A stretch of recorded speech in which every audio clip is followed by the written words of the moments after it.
This is the Shoulda Bet More podcast, presented by Goal Boys Network. Here's your host, Will Hill. Welcome to the Shoulda Bet More podcast, presented by Gold Boys. Coming up on the show, Stuckey of the Action Network will join us to break down day one of the NCAA Tournament, preview the Friday games, the Saturday games, as let's face it, I remember doing the podcast this day last year, same exact time, same exact chair, everything, and having similar thoughts where, man, this tournament, as much as I love it, and I love this tournament more than anything, it does lose its luster a little bit when your bets are not hitting and these games are blowouts. I will say the day was, I wouldn't say salvaged by the later games with Michigan and UC San Diego, and then Wilmington making the run at Texas Tech. The game of the night, unfortunately, for a lot of people, unless you're a diehard, unless you really, you got bets or you got implications in terms of that Michigan UC San Diego game, or here on the West Coast, most people on the East Coast, after a bad day of basketball, blowout after blowout after blowout, most people are not staying up to watch UC San Diego and Michigan after that was Michigan's up 10-0. Michigan's up double digits, pretty much most of the game, up 14 going into half. Then UC San Diego cuts it to 1. It goes back up to 10. And then UC San Diego makes another late charge to eventually tie it and eventually take the lead up by 2 with 2 and change to go. All they needed, I think, was one stop to really get the ball back and maybe ice the game on the other end. The kid from Michigan hits a long 3. UC San Diego has one rim out at the other end, and then the game just kind of falls apart. UC San Diego gave up a bunch of second chances. There were a lot of plays where there was some contact.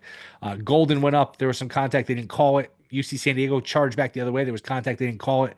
And then they get another stop. Golden gets the rebound, 2 free throws, and then UC San Diego draws up what was a dreadful final attempt. Basically just bled the clock. Didn't give themselves a chance at a putback. Didn't play the foul game with Michigan, who could be shaky at the foul line. You figure, and I'm not a big, you're down 3, just go for the 2 and extend the game. I usually like a chance to tie it, but they just played for a last shot. And even if you hit it, you're going to overtime. I thought that was and they're well coached. They're smart. They play well. They were a little spooked to start the game. They just couldn't make a shot. And they really just did not close the game well at all. Had every opportunity to win this game here, and just could not figure out a way to get a stop and get a bucket when they needed it. It felt like they were going to pull it off, but probably weren't going to beat A&M anyway because A&M took care of business against Yale. My whole thing with UC San Diego is maybe Yale pulls an upset and then there's a path, but that was the game of the night. In what was, let's face it, the day was pretty much done. A lot of blowouts. Okay, you had the McNeese upset 7.5 point dog. Okay, you had the Drake upset. And they were about a 5.5, 6 point dog. But other than that, a lot of blowouts, not a lot of drama. Kansas, Arkansas was good. That got interesting for a moment. And Drake went a long time without being able to score. That game got interesting. I know the McNeese game was a 2-point final, I think 69-67. And that was a bad beat if you had the under, because that was like a 30-point final couple of minutes. But that was complete window dressing. That was Clemson was down 8 with 15 seconds left and just kind of hit a couple threes. They were never in danger, never a threat to tie the game, win the game, anything like that. They scored at the buzzer, a layup down 4. So that was one where those were just complete garbage points. So, I mean, the day started Creighton, Louisville. You thought would be a good game. Creighton runs them out of the building. Louisville played bad defense. And then you had that window really, and you're so excited for Thursday noon. The tournament's about to start from 1 until about 4 or 5. It's a lot of the 1 seeds. It was Auburn, who was not good today. I'll get to them, and that's a theme because they really were not good in this game at all.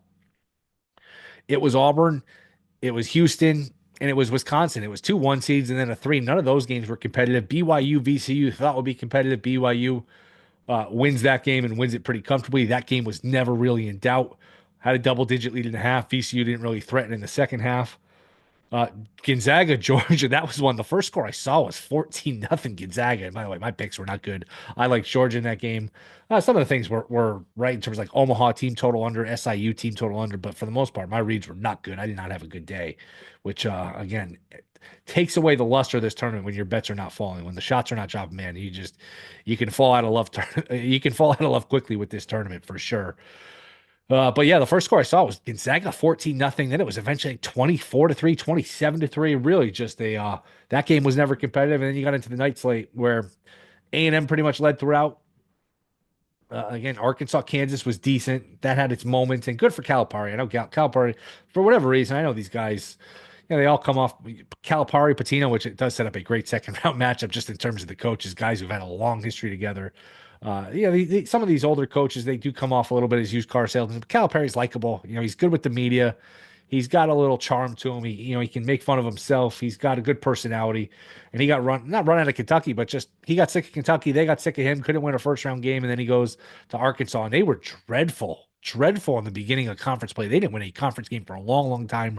Rallied to get on the bubble, then eventually in the tournament, and they win a game, and now everything from here is house money. They'll play St. John's. I wouldn't imagine they would win that game, but good for Calipari. I was happy to see him win that game, but really not a lot else to discuss. Houston blows out SIU.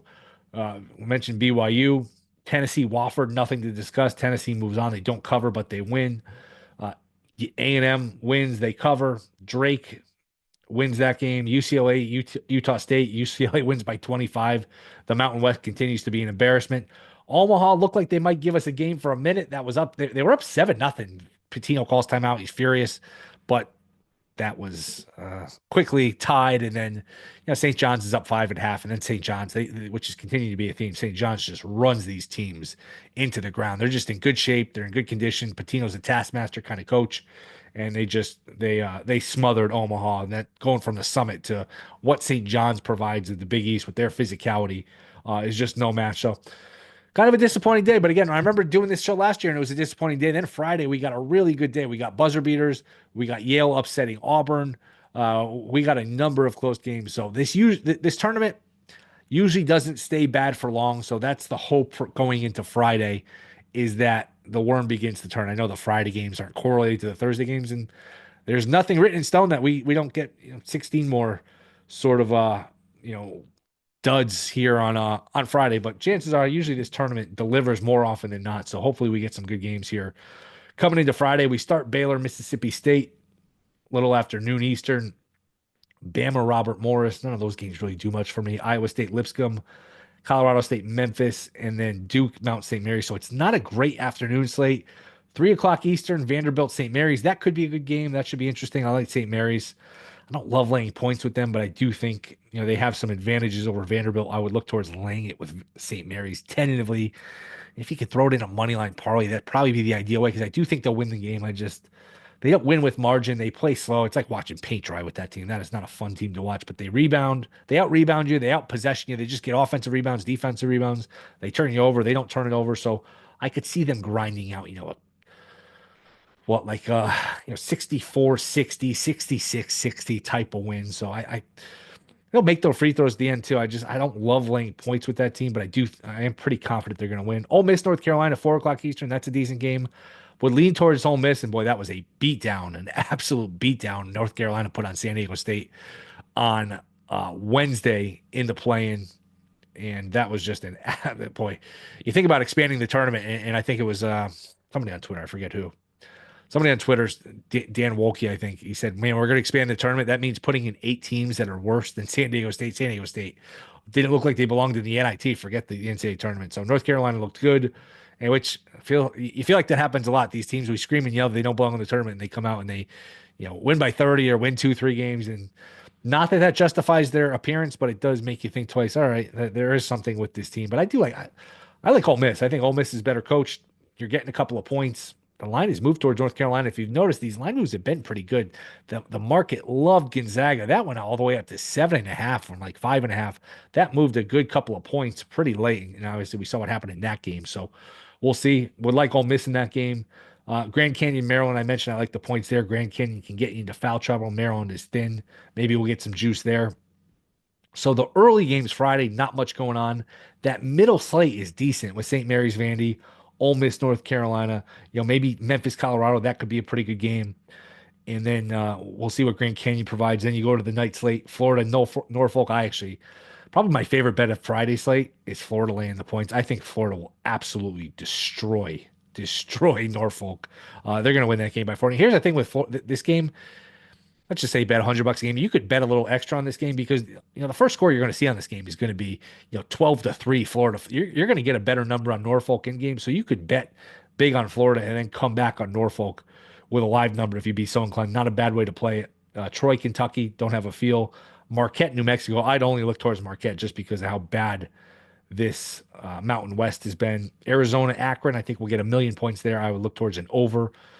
Xavier, Illinois. I like this Illinois team, but they are hot and cold. I don't trust them to be laying 3.5. I mean, they could basically beat anybody by 20, lose to anybody by 20. We'll see what they do there. And then Bryant, Michigan State. Michigan State laying a big number.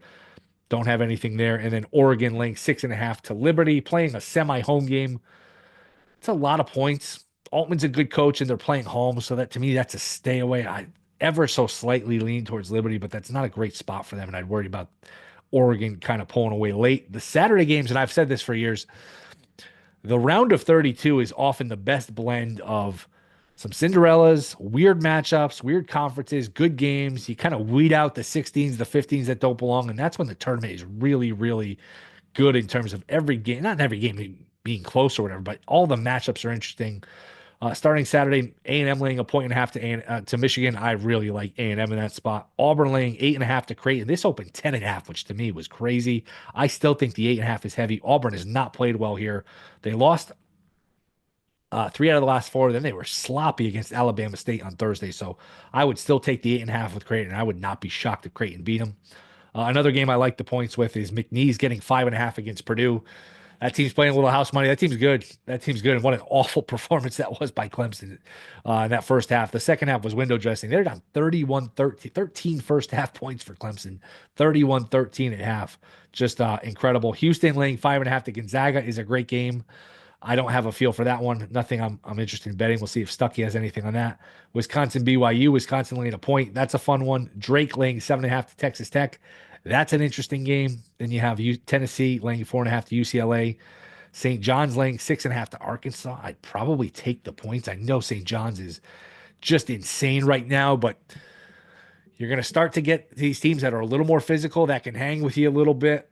And maybe just because St. John's continues to win and cover these numbers, maybe they're a little overvalued. So a lot of dogs I like. Arkansas plus 6.5 on Saturday. McNeese plus 5.5. Creighton plus 8.5. I do like A&M. Minus 125 on a money line. A&M should beat Michigan. This Michigan team, I'm still not sold. They got away with that one on Thursday night against UC San Diego, but Texas A&M, and they're ugly to watch too. They take 1,000,000 threes. They miss 1,000,000 threes. They try to just beat you with volume and beat you on the offensive glass in that kind of way. But I would expect A&M to win that game. So Saturday's a good slate of games. Good slate of games. Excited for Saturday. Maybe we'll get more juice Friday than we got Thursday. Again, UC San Diego, Michigan was the highlight of the day, and that was, well after midnight, that game coming down to the wire, and not a lot else before that. So if you went to bed 10, 11 o'clock, saying, you know what, I'm done watching the basketball, you missed a good one with UC San Diego, Michigan, but the rest of the day was really, really not that interesting and kind of a disappointment altogether. But we'll see what Friday brings, what Saturday brings, and we'll see what Stuckey has to say. That is next. This is the Shoulda Bet More podcast. All right, we are back. Shoulda Bet More podcast. Day one of the tournament is in the books. Nobody better than our next guest to discuss it.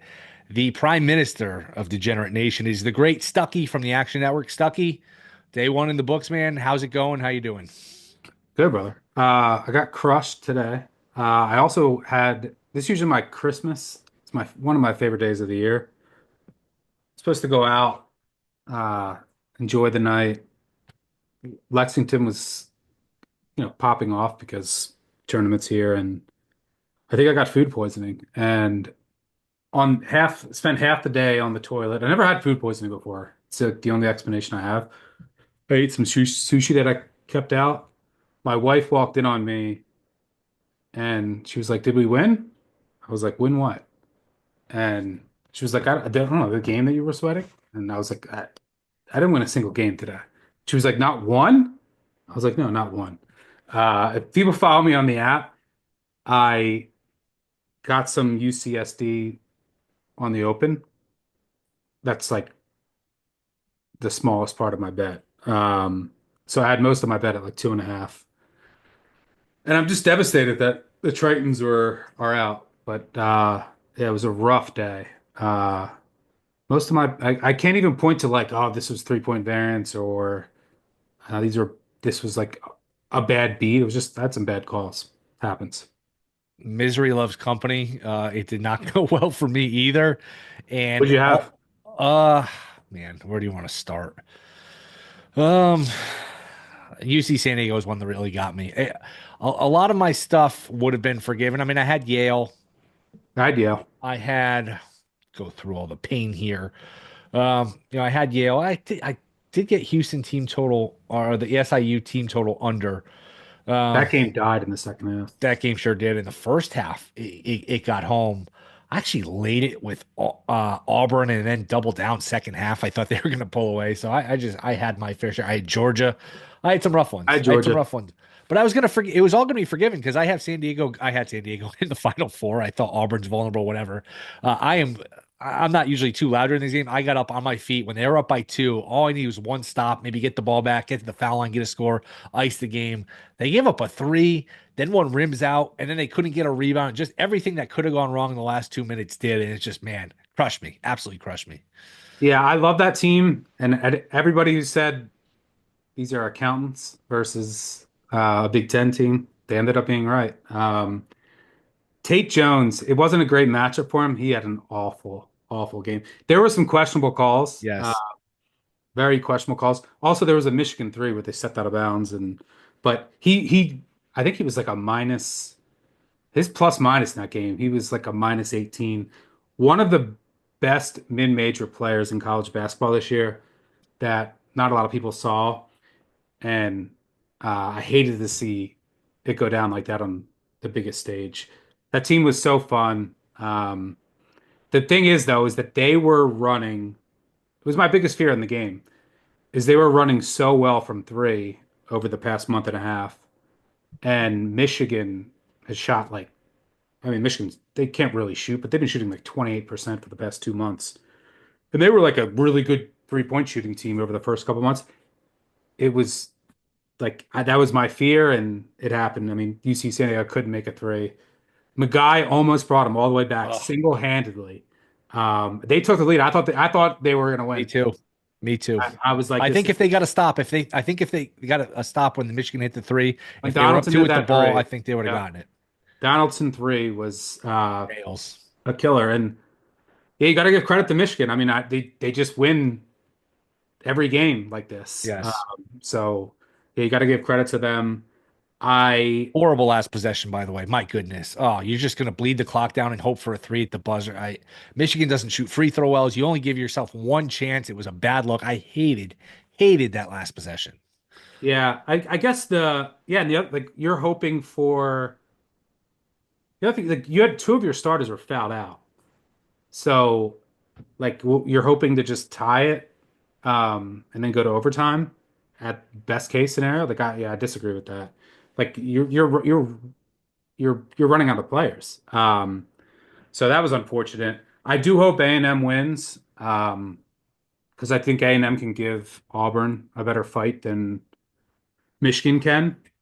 But we'll see. I mean, Auburn is like in a way, A&M, I should say, is Auburn's kryptonite in a way.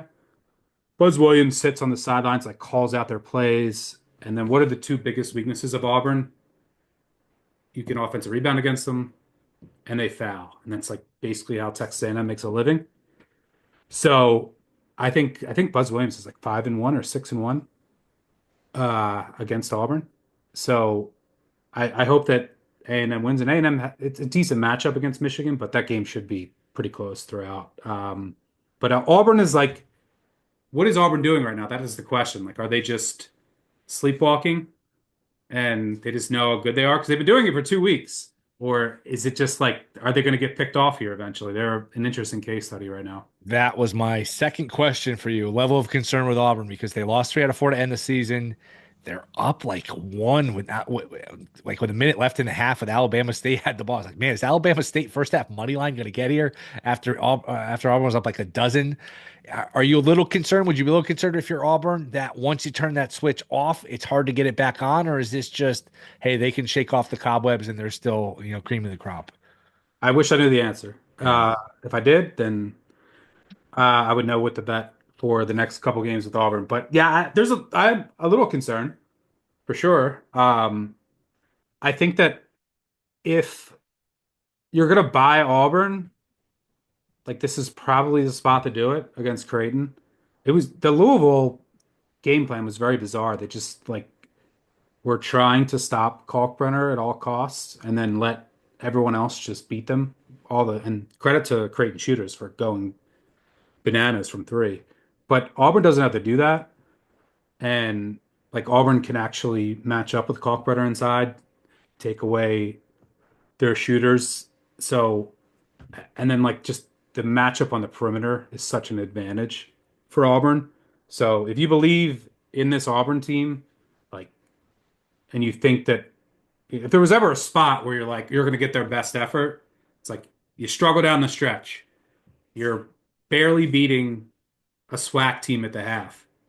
Bruce Pearl, if he's ever going to like get this team to come out on fire, and like you're selling a Creighton team that really hasn't been impressive for a couple months. I mean, yeah, they went.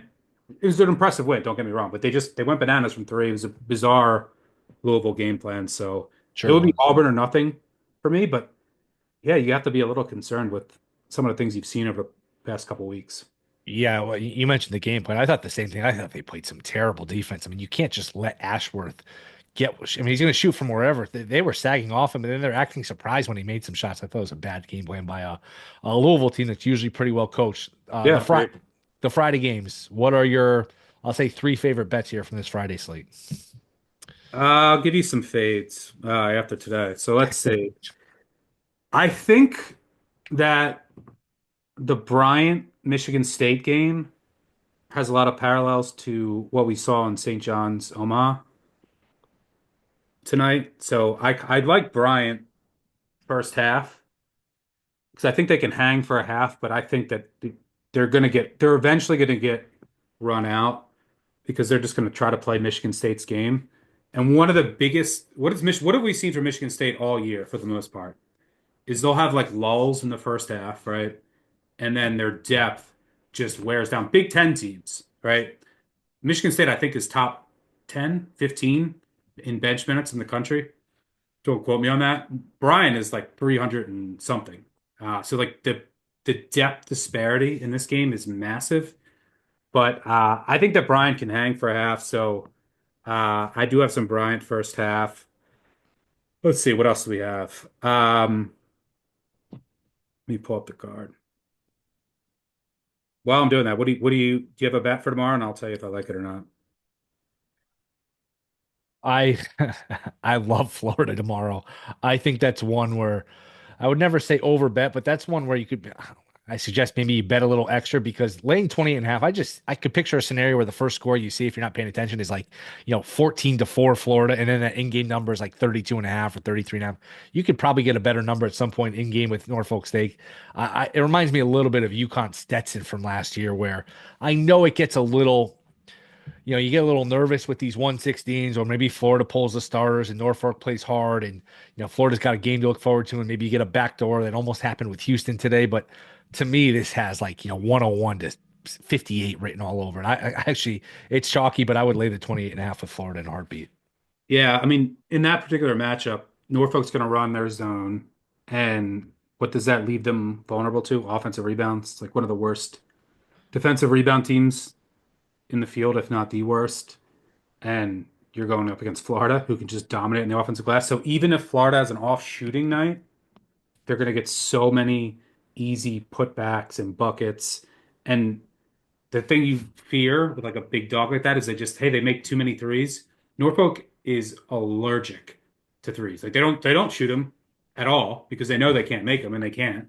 So, and Todd Golden's never won a tournament game. So like you would think that his players are going to be a little fired up here. I wish there's one of the trickiest things about this weekend is there's a lot of injury concerns across the board. For example, I watched Texas Tech today, and that would be a team I want to bet against Drake. Although laying points against Drake Yep. is,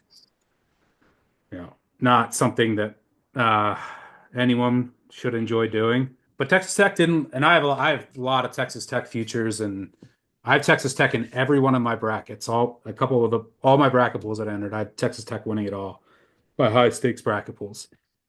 McMillan didn't play tonight. He is uber important. Like massive for that offense just because of his floor stretching ability, just another shooter. With him, you basically have four elite shooters.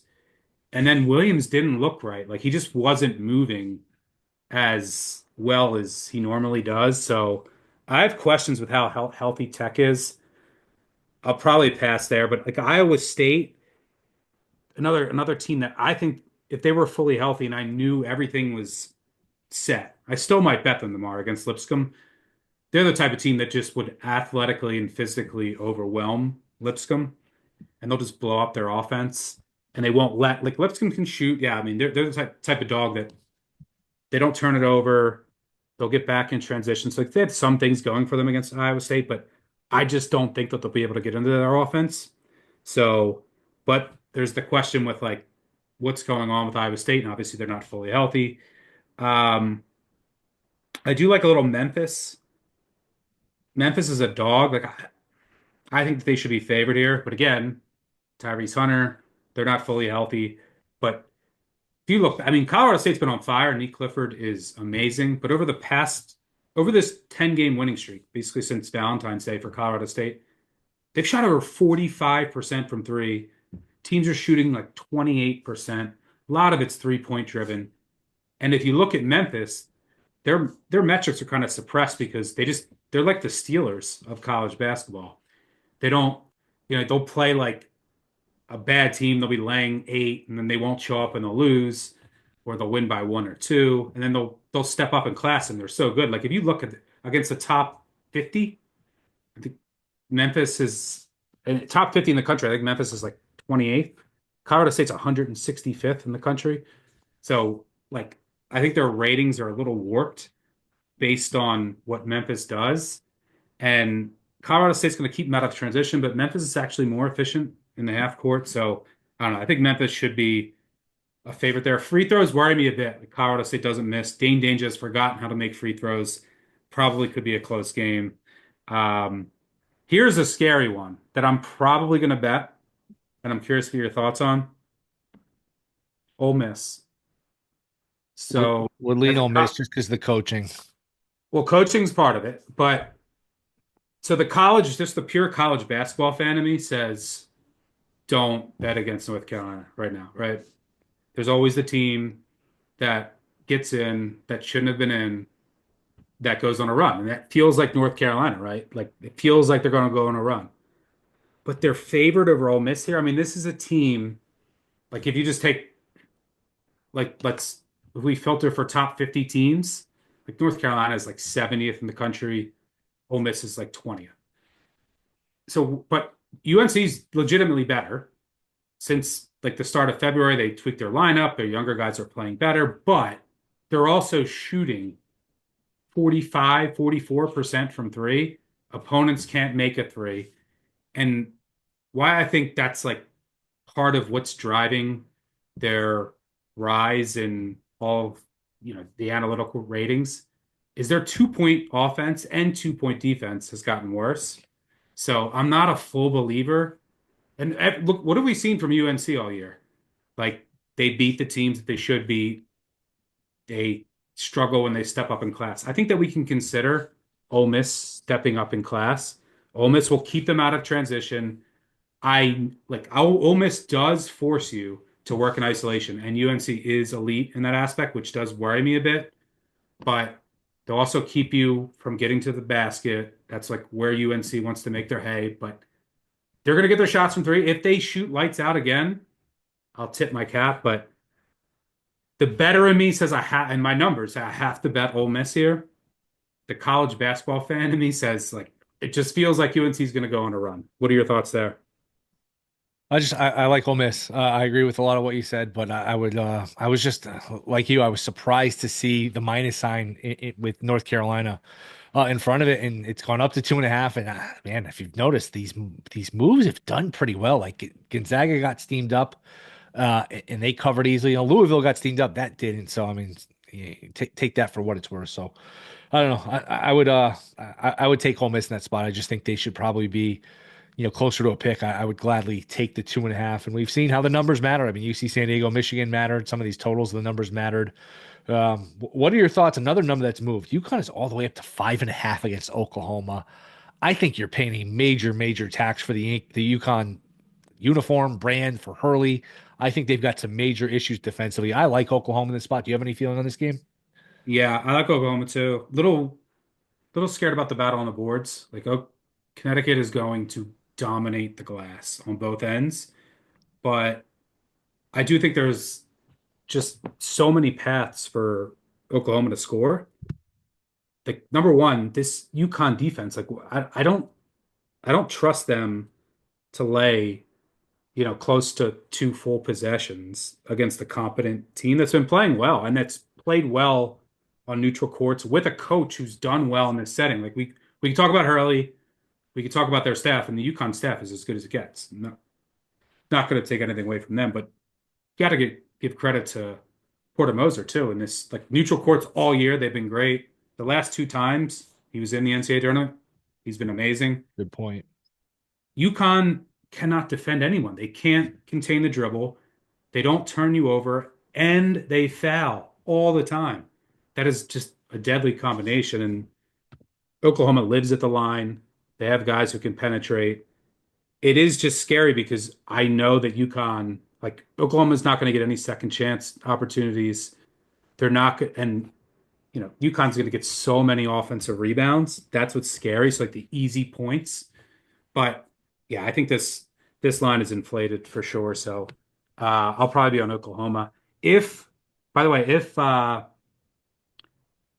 if UConn covers this game, they will set the tournament record for the first team to ever cover 13 straight games in the bracket era. They're actually tied right now with, I believe, West Virginia between 98 and '08, who covered 12 in a row, which I That's a didn't know. shocking stat. I can't believe they don't have the record. 12 in a row. And I knew they covered 12 in a row, and a lot of them haven't even been close. Most of them haven't been close. I'm shocked that that's not the record. That's a Yeah, great stat. tied with the record, and then if they win, they will. Uh, so if they win, they'll win their 13th in a row, Yes. and I think that is maybe I should just like actually pull these up. I have them somewhere. Okay. Yeah. So they're the first team ever to win and cover 10, 11, and 12 in a row. And 13 straight covers would be most ever. Yeah. West Virginia, 1998 to '08. There's something with Duke. I think if they win, they'll be the first team ever to win 13 in a row since that Duke dynasty in the 90s. But West Virginia, 98 to '08. Look it up. They covered 12 in a row somehow. Never knew that until like a week ago. Interesting. I saw you tweeting about this, and it's something I meant to point out in my opening. I completely agree. It's crazy how far behind CBS Turner is in these live action. It's almost 2, 3 possessions where if you're staring at your app, it almost ruins the action for you because you know it's going to happen.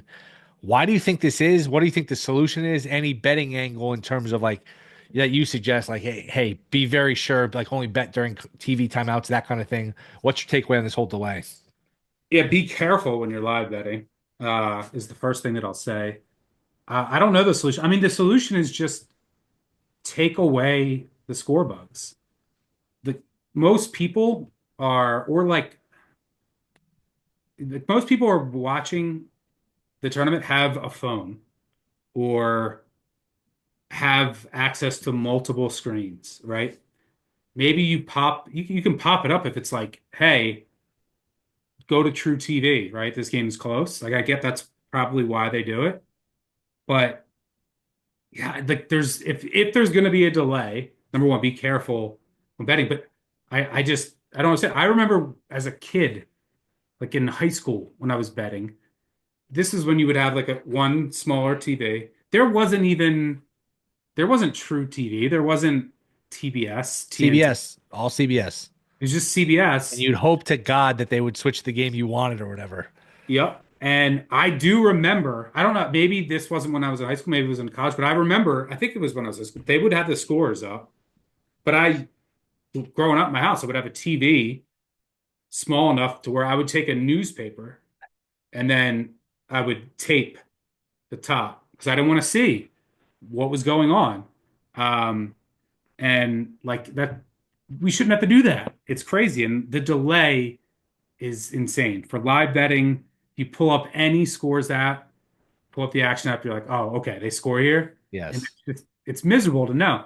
And then I have multiple screens in front of me, and then I'm trying to watch one, but like keep my eyes away from the top because I'm also watching the, and I don't want to know it. Like it's crazy. Like, what are we doing? We're all doing the same things. No one wants to know what happens before it happens, and then it ruins live betting. So I think they just got to take them away. Take away the score bugs, put them up, and then like you kind of alert people.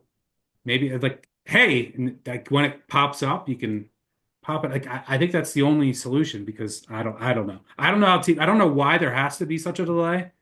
Is it FCC rules or what? Because it is stunning how delayed it is at times. So yeah, they got to fix that because it literally is one of the worst parts. Not many things like the entire first weekend of March Madness, and the entire thing is awesome, except when you're losing bets. But the viewing experience is great, except for that. So like, and everyone agrees, just fix it somehow.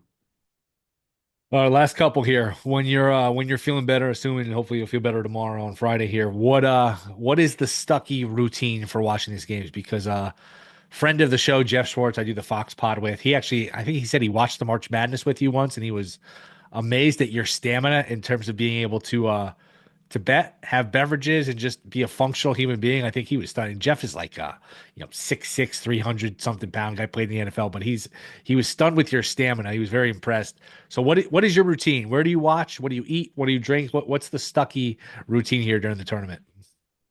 It depends on the day. And you But remember drinking with draft? Do you remember this instance? yeah, of course. Okay. Yeah, I mean, like yeah, it really depends on the day. Eating depends on how my bets are going. Honestly, I'm sure some people can relate to that.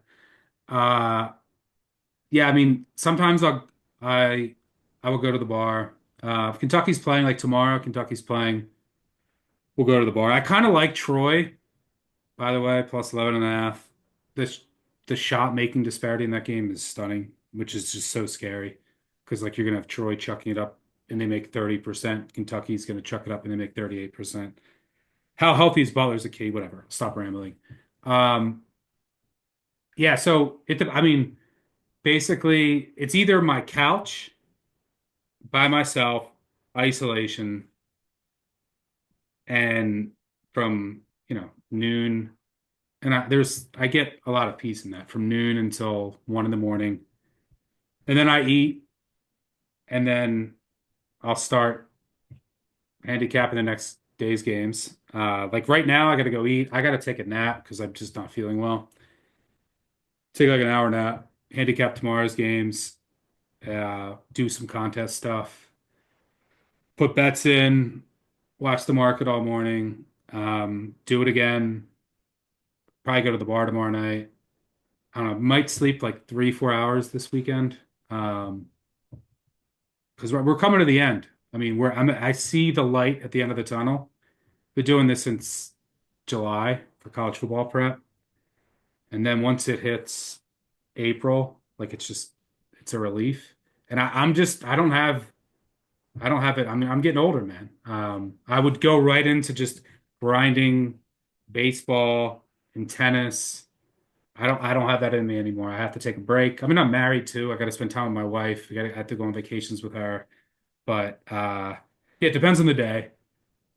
So I'm either at the bar if Kentucky's playing or just by myself. Sometimes people will come over. But I love the sweat. I also love the anti-sweat. Like, oh, I was gonna bet this game. I love sweating for other people, like trying to get home winners. And then I just love oh my God, I know all these people are on this number. And I just love college basketball, always have. It's my first love. It's how I built my original following since like Covers days in 2003. The story I'll end with, I'm rambling here, is that my dad was at, I'm too young to remember this. This was like I was like 4. My dad was at, I was five, I think I was 5. My dad was at the Leitner shot at the Spectrum against Kentucky, and I rooted against all of my dad's teams, hated them all. He was a Duke, but he still is Duke basketball, Penn State football, and an Eagles fan. Those are the 3 teams he cared about. I hated them all, whole life. That's how I started becoming a Ravens fan when they were an expansion team. People always ask me that. He was there under the basket for the Leitner shot, but I was rooting against Duke, and I cried, and I didn't talk to my dad for a week. And I literally don't remember. I think I was 6. Well, I don't know what year this was. 92 or 94, I forget. I was either 6 or 8. And then fast forward, you know, 25 years later, I marry a Kentucky girl. I went to University of Kentucky. I moved to Lexington. And my dad is still convinced I only moved here to spite him for the Leitner shot. So yeah, it goes back that far. I love college basketball. And this is the best time of the year. Stuckey, appreciate you staying up late, man. We are, we are well past 1:30 in the morning here on the East Coast. So hopefully Friday brings us a better day. Hopefully this weekend we turn it around. This is, a rough day, but I know you're not feeling well, but appreciate the time, man. It's always fun to catch up. Let everyone know where we can find you. Yeah, at Stuckey2 on X.